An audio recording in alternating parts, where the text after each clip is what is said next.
আহ্বান খালি পায়ে যুদ্ধ করেছি। আপনি আশ্রয় দিয়েছেন, স্বীকার করি।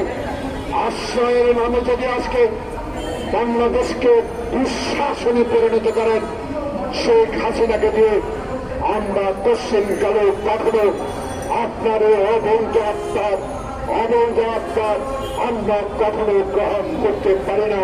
বাংলাদেশ জাতীয়তাবাদী দলের একজন কর্মী হিসাবে সেই প্রেসিডেন্ট জিয়াউর রহমান বাংলাদেশের স্বাধীনতা ঘোষণা করে একটা দিন আধুনিক একটা মিনিট আধুনিক একদিনের জন্য আধুনিক বুকে ব্যথা রেখে শহীদ জিয়াকে আপনারা অপমান করে কথা বলা ছাড়েন নাই।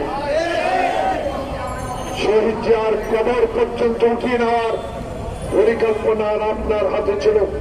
তত্ত্বাবধায়ক সরকার আপনাকে আমরা